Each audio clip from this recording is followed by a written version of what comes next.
Hello and welcome again to What Makes a Difference.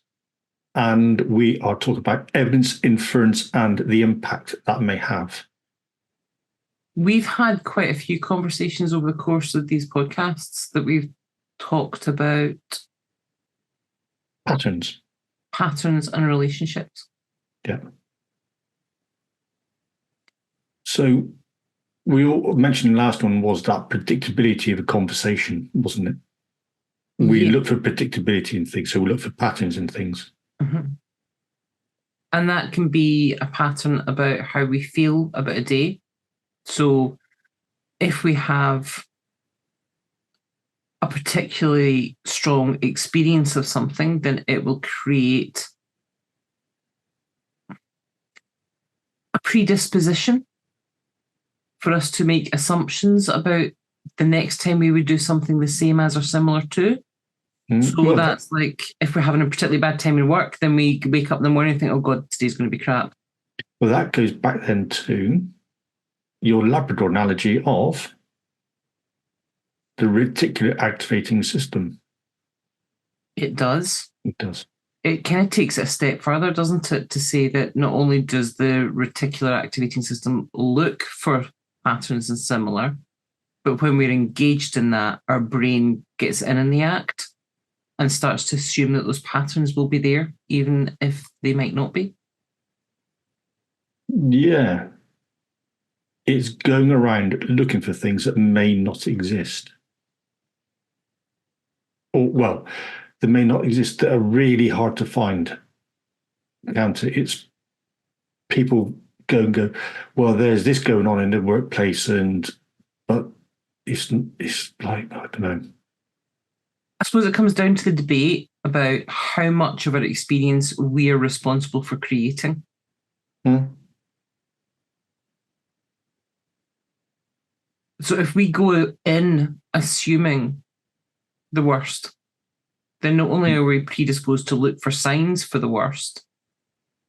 Yeah, that's where I was going, I think. Mm-hmm. But we've also, it's almost kind of like we've gone in with full battle armor on. Yeah.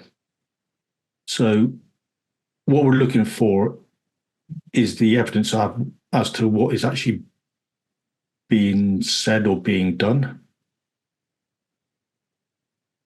So for argument's sake, is what we use is something called systemic modeling clean language. Mm-hmm. And that's been used to help to, say, for argument's sake, is police officers questioning victims of, say, assault. And an inference by a police officer would be, what did that person look like? But the victim of the assault may not have a clue what the person who assaulted them looked like because they got attacked from behind. Mm-hmm. So the inference from the police officer is people always get attacked from the front. But the evidence for it is no, they got pulled from behind or they got hit from behind, whatever the case may be. Is that a bit like if I was to say to you, do you like cake? Yeah.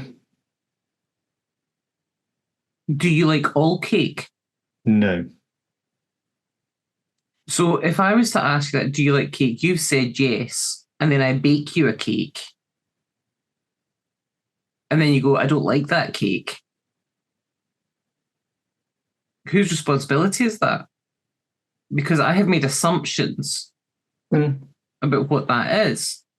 And don't get me wrong, I bake very good cake, so it's highly unlikely that you're not going to like it. But, you know. Self-praise is no recommendation.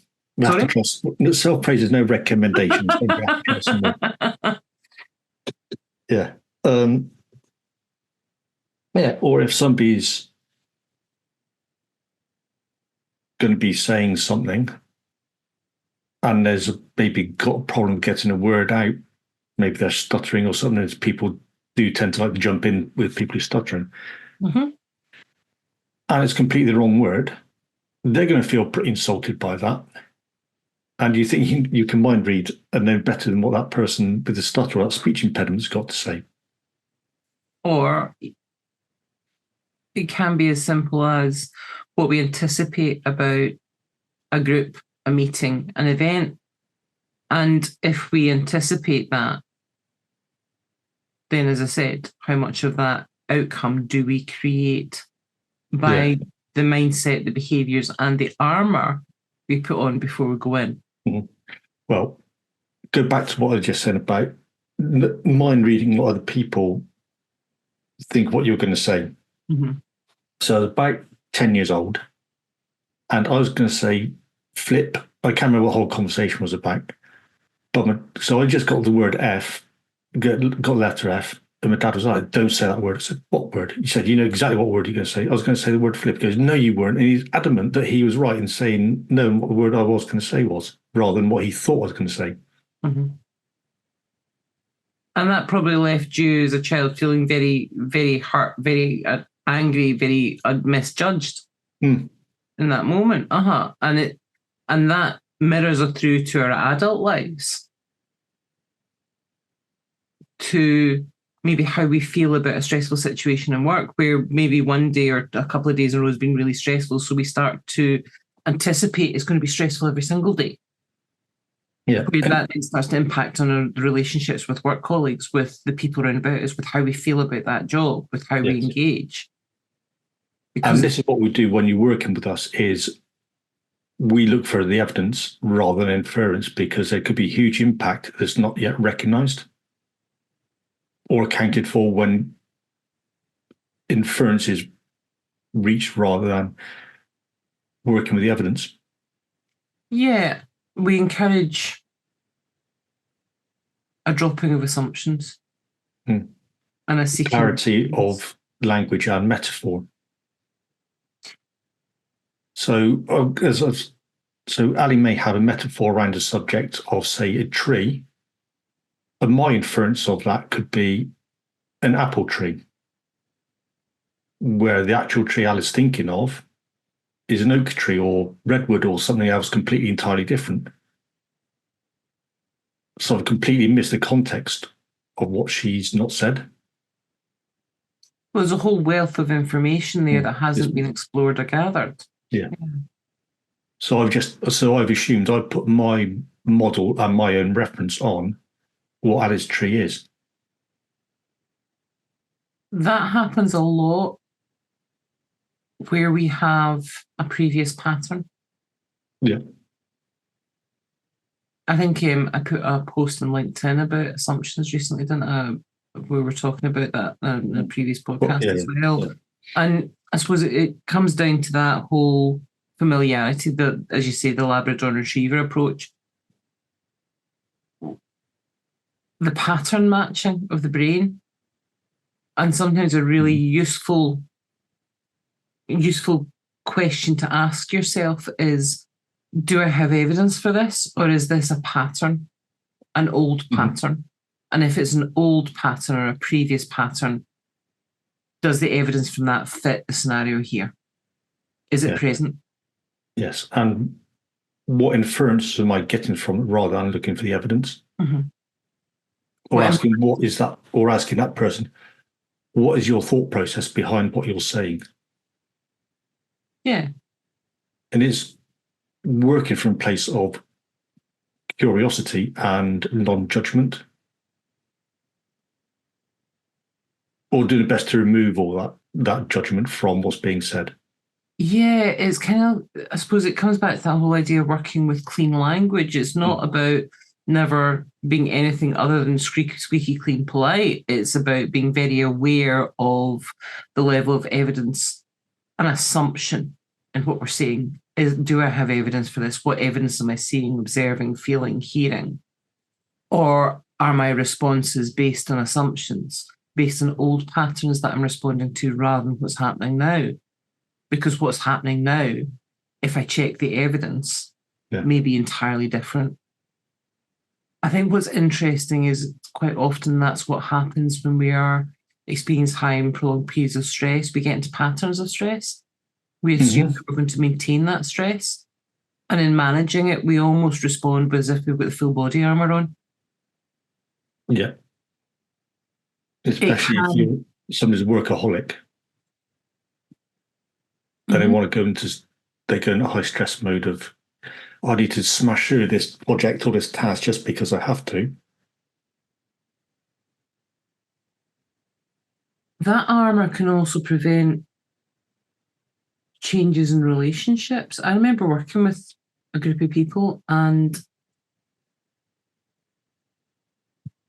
there was one particular person in the group who, no matter what I did or said, from the first point I met them, they were always really antagonistic. They would almost go out of their way to counter whatever I said, no matter how much sense it made. And eventually, after a couple of months, I had the opportunity to have a conversation with them about it. And they very candidly, at that point, when I asked about it, said, it's actually got nothing to do with you. It's just something I do. And I was like, what do you mean? They said, before I even met you, I decided that I wouldn't like you. I'm like, based on what? Well, nothing. It's just what I do. I'm like, really? Uh-huh. I'm like, okay then. Now, don't get me wrong, on one level, that kind of fried my head like you wouldn't believe. But on another level, I was like, well, that means it's not about me at all. It's about you. Yeah. Well, wasn't it on one of our training courses, the instructor was speaking about somebody coming to, they were new starting in a job, and they started screaming and shouting about, where's my milk? Who's drunk all my milk? To put everybody off as to who they were. Well, sometimes our behaviours and our responses and those of others don't come from the place we think they are. Because look at the assumptions I was making about that work colleague. I was making assumptions about there must have been something I said that offended them. There must have been something, maybe in my initial meeting, that really got their back up. What did I do wrong? And I spent ages trying to figure out what that was. It was never anything to do with me. Well, it's like that person just talking about with the milk. There was no milk there. It's just wrong foot people. It's almost like I'm setting my boundary now, and I'm giving you a sense of who I am and what I am. But in terms of the context of a training exercise, it's actually quite a stark example of the assumptions people make then based on that. But if I look at how those patterns then influence our lives, they serve a purpose. They make things a lot simpler for us. That means we don't have to directly process everything all of the time. But it comes down to that question of, is this pattern serving me well? And if my emotional response is something that I'm not wanting in this situation, then maybe I need to check the assumptions I'm making. Maybe I need to check the evidence for that. That becomes a bit of a safety net and a stop check for the validity of that pattern. So also with that, others may be making an adjustment around you so you feel more comfortable, more at ease. So, and you're not recognizing that other people are uncomfortable, but they are having to make those significant changes just for your benefits. So somebody's not running off into getting angry, getting aggressive towards a group of people. Well, that accommodation. That evidence and assumption piece is really powerful if you're giving or asking for feedback. And sometimes we think about that feedback as being purely about business, but it's not. It's about anything. It's any aspect of our life. Yeah. Well, funny enough, I was reading about that with the firefighters. And there's the assumption that newer members to the firefighting community like to have feedback because it makes them understand what they're doing, the processes, and where they can improve. Whereas older firefighters, the attitude is, well, if I get feedback, I've screwed up. So the only time I need feedback is when I screwed up. Otherwise, everything's good. Well, what's the assumption in that? So the assumption would be then is, with the older firefighters, potentially is there's no room for improvement because I know everything and my capabilities are really good. Or the only time I've ever had feedback, the feedback has left me feeling bad, as if I have done something wrong. And from what they were saying within the article as well, was it's also seen as all these younger firefighters get this feedback, and it seems like a sense of entitlement there that they get. They're insecure in what they're doing, rather than as a way of improving their systems and how they work. Well, is that maybe a misunderstanding over the purpose of feedback then? Yeah. Well, as you say, it's probably how it was delivered. Uh-huh. You're a shagging idiot for doing that. Well, that's a pattern, isn't it? And that's maybe about sense checking again, that pattern. What evidence do I have that says feedback is bad? Well, that's potentially poor. That's possibly poor instruction in leadership, isn't it? It is, but I also sometimes think that the power and the structure of feedback can be jointly owned. It doesn't have to sit with some person. So I've had the conversation with a lot of people about feedback, where I've literally given them patterns for how to get good feedback, how to give good feedback. And sometimes what I experience in that conversation is, but it shouldn't be my responsibility. My feedback to that, my response to that is, well, why not? Because you're not passive in this conversation. And if you're not getting what you need from that conversation, then how do you get what you need? Well, you demonstrate the very thing that you're wanting back. Because there's an assumption that everybody is good at this, and they're not. No. It's a learned skill. But that evidence piece is also about what's quantifiable, it's about the difference between quantifiable versus qualitative evidence. Qualitative is I think, evidence. And quite often in a feedback scenario, if I put it in a work context, it will come with that attachment to the other person rather than to you. Or it might be to you, but it's quite often with negative connotations. That tends to be the feedback that you leave going, well, okay, I know you think I'm crap or you think I'm really good, but I don't know why.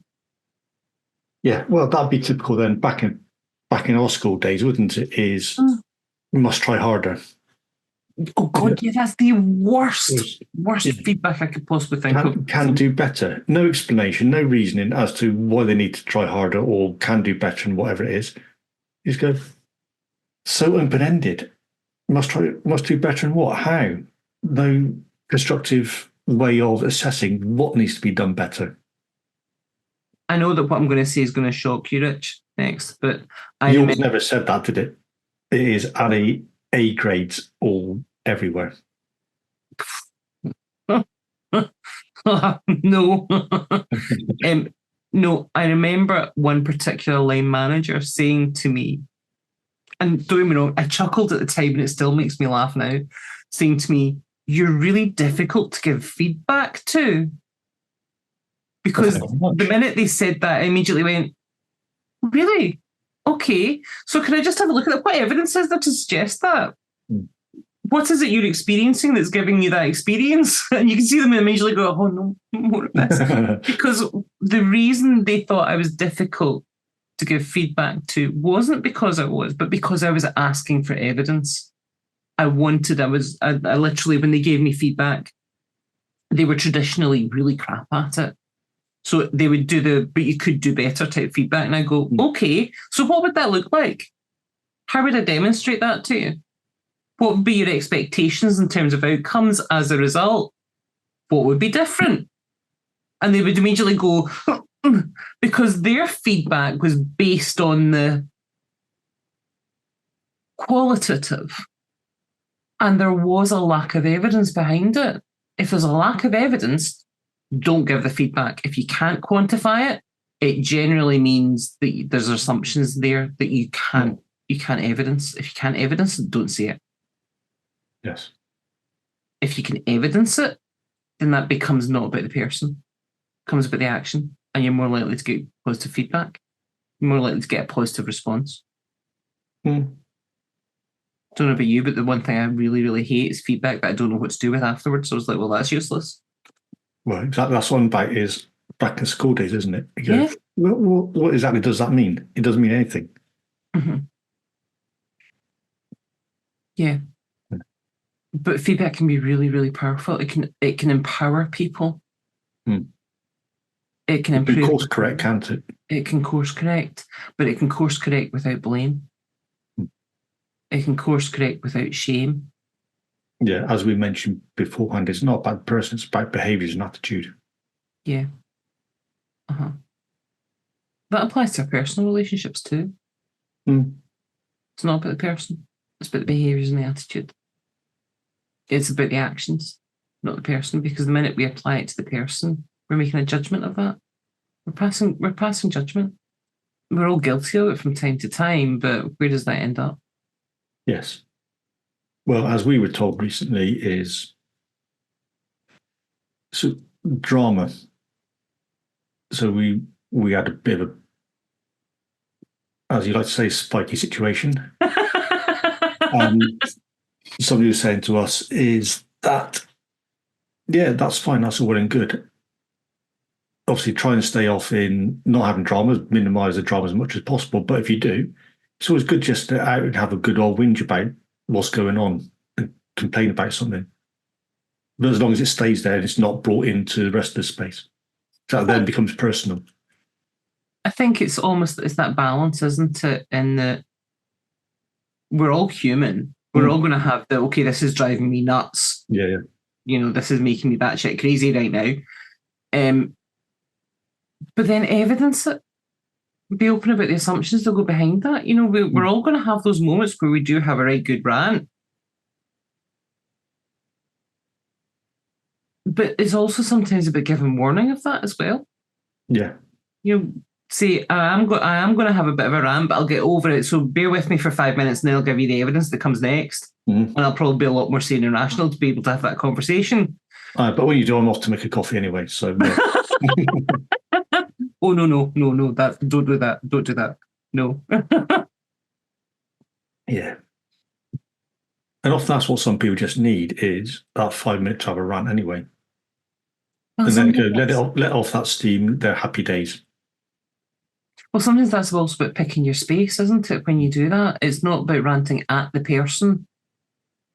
It's like I know some of your pet hates, Rich. Parking. Yep. Supermarkets, wide open parking spaces, and they park right next to you. Well, yeah. Stupid. Yeah. And generally, I know that if that happens, I'm going to get a rant about it. It'll be a very short one, but it'll be a rant. Yeah. There's certain things that drive me up the wall that I know that I will probably have a rant about, and there are people that I will pick to have a rant about. And I'm sure there's probably points where I've said to you, you're just going to bear with me because I need a 3-minute vent. And you'll be like, yeah, okay, I'll just be on my phone. Yeah, carry on. Well, one of the best people was a line manager used to have a team leader, absolutely cracking bloke. And there's one of the people on the team, and he just go, yeah, just let those 5-minute rants and they'll be happy days. Well, sometimes that's also about saying to somebody, what is it you need from me right now? Again, evidence and assumption. What do you need from me right now? The evidence and you need from this pattern is all he needs is a 5-minute rant about something going on, and then it all be happy. He'd be okay with or better in the world as it was. But the evidence and assumption, the assumption can be sometimes that person needs you to do something. So I'm going to check for evidence in my assumption. Do you need me to do something about this, or do you just want to vent with me for 5 minutes? Yeah. Because people tell you. Oh, yeah, absolutely. People tell exactly what they want. But most of the time we don't listen. Or we don't ask. There's a huge assumption there.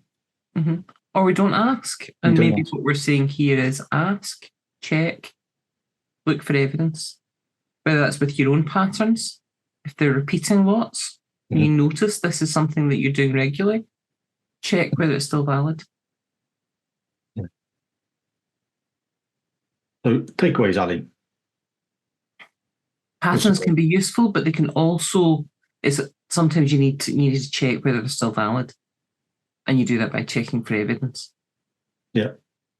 And I'd say is ask what that person wants in that time. What model are you putting on top of somebody else's model, rather than asking that person for clarification or clarifying what they're after, what their map or model is or metaphor is.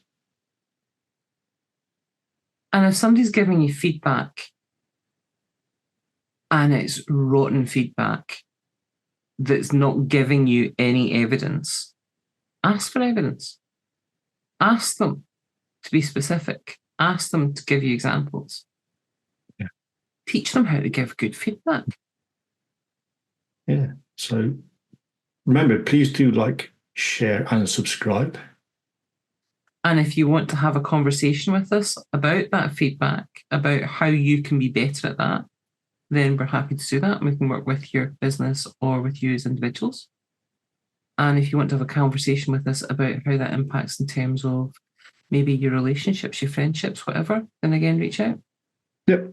So thank you very much for watching and listening. Until next time. Until next time.